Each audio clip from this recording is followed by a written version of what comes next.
야외 활동이 잦아지는 시기에 특별히 주의해야 할 감염병이 있습니다. 증상이 심하면 사망할 수도 있어서 예방 수칙을 지키는 것이 중요한데요. 네, 오늘 내 몸 보고서에서는 중증열성 혈소판 감소 증후군에 대해 알아보겠습니다. 고려대학교 구로병원 감염내과 김우주 교수와 함께합니다. 어서 오세요. 네, 안녕하세요. 안녕하세요. 네, 반갑습니다. 자, 이처럼 야외 활동이 많아지는 봄철에는 중증열성 혈소판 감소 증후군 (SFTS) 위험성이 높아지는데요. 얼마 전 대구에서는 올해 첫 사망자가 나오기도 했었죠. 네. 이 SFTS란 정확히 어떤 질병인가요? 네, SFTS는 이제 중증 열성 혈소판 감소 중의 영어 약자입니다. 예. 그래서 SFTS 바이러스를 보유하고 있는 작은 소 피 참진드기. 이게 뭐 우리나라 전국에 분포하고 있는데요. 이 네. SFTS 바이러스 갖고 있는 작은 소 피 참진드기에 물렸을 때 발병하는 급성 열성 바이러스 질환입니다. 예. SFTS 바이러스는 2009년 중국에서 처음 발견돼서 일종의 신종 감염병이고 2012년에 우리나라와 일본에서도 SFTS 환자가 발생됐고 네. 예. 지금은 한국, 중국, 일본, 동아시아 3국에서만 발생하고 있습니다. 우리나라에서는 작은 소 피 참진드기가 주로 활동하는 4월부터 11월에 이제 환자가 발생하는데 네. 네. 주로는 6월부터 10월, 6개월 동안 많은 환자가 발생하고 있습니다. 예. 2013년에 36명 발생을 시작으로 해서 기하급수적으로 늘어서 2018년에 256명이 발생했고 네. 지난 6년 동안 866명의 환자가 발생해서 174명, 약 20%가 사망했습니다. 네, 참 치사율이 꽤 높은 질환이어서 더 무섭게 느껴지는데요. 자, 그렇다면 이제 밭에서 농사를 짓거나 야산에서 벌목하시는 분들은 특히 더 위험하겠어요.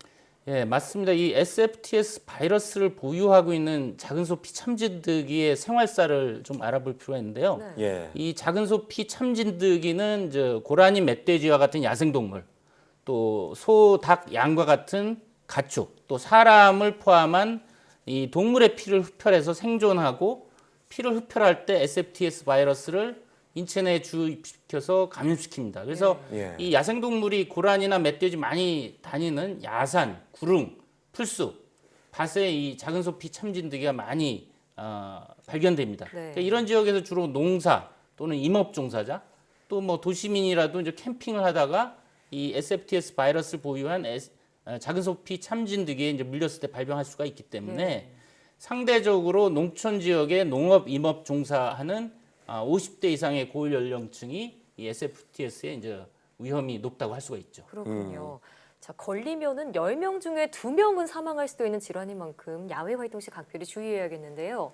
이 SFTS에 감염이 되면 주로 어떤 증상이 나타나나요? 예, 이 작은 소 피 참진드기에 물린 후에 이제 바이러스에 노출이 되면 4일에서 15일 동안 이제 잠복기가 있습니다. 예. 초기 증상은 고열, 오한, 두통, 심한 몸살 감기 증상입니다. 예. 이어서 이제 식욕부진, 오심, 구토, 복통설사. 그러니까 위장관 증상으로 이제 설사병처럼 오인될 수가 있고 그렇겠어요. 이것이 좀 더 심해지면 혈소판이 감소하면서 피부 출혈 반점이 생기고 또 의식이 떨어지고 혼수, 경련, 신경계 증상이 나옵니다. 네. 좀 더 진행되면 심장이나 콩팥 기능까지 망가지기 때문에 이런 경우는 상당히 그 사망의 위험이 높다고 할 수가 있죠. 예, 초기 증상이 말씀하신 것처럼 뭐 심한 감기 몸살이나 소화불량처럼 느껴질 수 있어서 그냥 넘기시는 분들이 있을 것 같은데요. 자, 그리고 뭐 야생진드기에 물려서 생기는 질병으로는 SFTS뿐만 아니라 쯔쯔가무시병도 알려져 있는데 둘은 어떤 차이가 있는 건가요?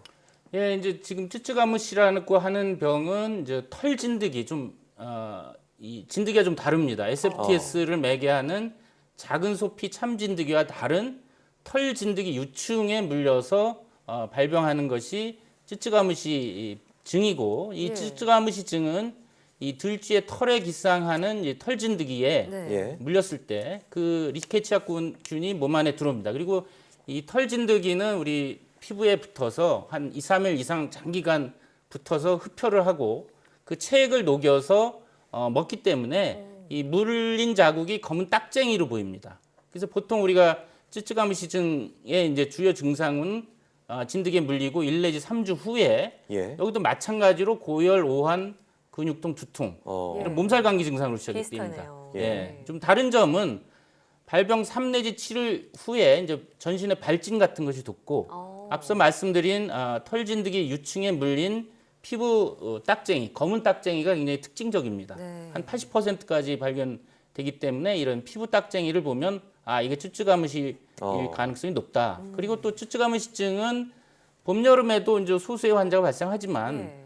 주로는 85% 이상은 가을철, 10월, 11월. 보통 우리가 추석 때라든지 그렇죠. 가을 성묘 갈 때. 예, 예. 성묘 갔다 와서 이제 환자가 다수 발생이 되고 다행히 쭈쭈가무시증은 항생제에 잘 듣습니다. 예. 그래서 사망률은 뭐 0.1%, 1000명 중에 1명 정도로 굉장히 낮기 때문에 빨리 이 병원에 가서 항생제 치료하면 쭈쭈가무시증은 완치가 가능합니다. 네.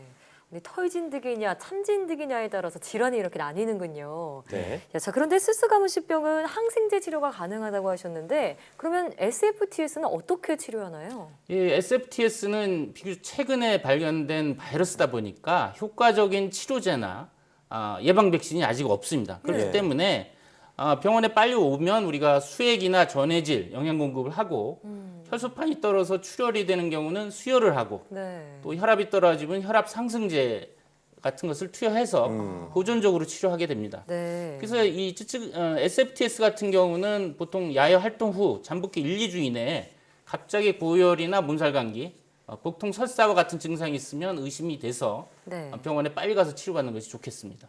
예, 정말 뭐 제대로 SFTS를 치료할 수 있는 방법이 나왔으면 좋겠다는 생각이 드는데요. 네. 자, 참진드기에 의해서 감염되는 질환, 이 SFTS 말고 라임병이라는 게 있는 것으로 알고 있는데요. 이 질환은 어떤 질환인가요? 예, 바야흐로 이제 뭐 진드기 매개 감염병 시대입니다. 이 그러네요. 라임병이라는 거는 1975년 미국 그 북동부 커네티컷의 라임 지방에서 처음 발견된 세균 감염병입니다. 예. 그러니까 우리나라에는 없다가 2012년에 국내 발생이 처음 보고됐고 네. 현재는 매년 30명 정도가 발생하고 있고 미국이나 유럽에 가서 걸려서 온 분도 있고 국내에서 라임병이 발병된 분도 있습니다. 예. 이 경우도 이제 익소데스라고 하는 진드기에 물려서 이 라임병도 생기는데 네. 1 내지 3주의 잠복기 후에 역시 이것도 이제 피로감, 발열, 오한, 두통, 몸살 감기 증상으로 나옵니다. 좀 다른 점은 네. 특징적인 피부 발진과 관절 통증, 그다음에 신경계 증상이 있다는 것이 좀 다른 측면입니다. 네. 이 피부 병변은 보시는 것처럼 그 우리가 둥그런 관역처럼 보입니다. 꼭 무슨 그러네요. 양궁할 때 이 예, 예. 관역처럼 그러네요. 저거를 이제 유주성 홍반이라고 하는데 저 이 피부 병변이 라임병의 아주 특징적인 소개입니다. 그 외에도 이제 관절염이라든지 안면마비, 신경계 증상, 또 예. 심장에 염증이 생길 수가 있고 이 라임병의 경우도 예방 백신은 없지만 네. 항생제를 빨리 치료받으면 완치가 가능합니다. 네. 예, 참 요즘 날씨가 좋아서 사실 이 진드기가 무섭다고 한강이나 뭐 산이나 들이나 안 나갈 수가 없잖아요. 네. 이 진드기 어떤 감염병 어떻게 예방할 수 있는 방법이 있을까요? 예, 이제 진드기에 물리지 않도록 이제 해야 되는데 야외에서 농작업이나 피크닉이나 캠핑 갈 때 출발 전에 일단 온몸을 뭐 긴팔옷, 긴 바지옷, 양말에 바지단을 넣다든지 피부를 노출을 최소화해야 됩니다. 그러니까 챙인 넓은 모자. 예. 그리고 노출 부위는 진드기 기피제를 뿌려서 진드기가 붙지 않도록 해야 되고 또 야외 활동 중에는 풀밭에 눕거나 앉거나 옷을 걸어 놓거나 그렇게 하시면 안 됩니다. 이제 돗자리 깔고 그 위에 안전하게 앉으시고 예. 끝난 후에는 돗자리 털고 햇볕에 말려 주셔야 되겠죠. 그리고 이제 집에 돌아와서는 옷을 벗어서 털고 전신 샤워를 하면서 피부 곳곳에 진드기 물린 것이 없는지를 네. 살펴봐야 돼요. 진드기 물을 때 통증이 없습니다. 마취제를 쓰기 처음엔 때문에 없고요. 예. 진드기 물려 있는 걸 본인이 못 느끼는 경우가 많습니다. 예. 그래서 샤워하면서 피부 곳곳에 진드기가 있는지를 살펴봐야 되고 만약 진드기가 물고 있다면 그걸 함부로 그냥 끼면 안 되고 핀셋으로 몸통 하단을 잡아서 천천히 직각으로 뽑아줘야 됩니다. 왜냐하면 이제 주둥이가 끊어져서 피부 안에 박혀 있으면 그 안에 역시 예. 더 바이러스나 위험하군요. 균이 있기 때문에 이 진드기 제거할 때도 유념하셔야 되고 만약 자신이 없으면 의료기관에 가셔서 네. 진드기를 뽑는 것이 안전하겠습니다. 예. SFTS는 또 환자를 돌보다가 2차 감염을 일으킬 수도 있다고 하니까요. 예방 수칙도 잘 지켜야 될 것 같고요. 또 이상 증세가 나타나면 즉시 병원을 찾아야겠습니다. 자, 지금까지 고려대학교 구로병원 감염내과 김우주 교수와 함께했습니다. 오늘 말씀 고맙습니다. 네, 고맙습니다. 감사합니다.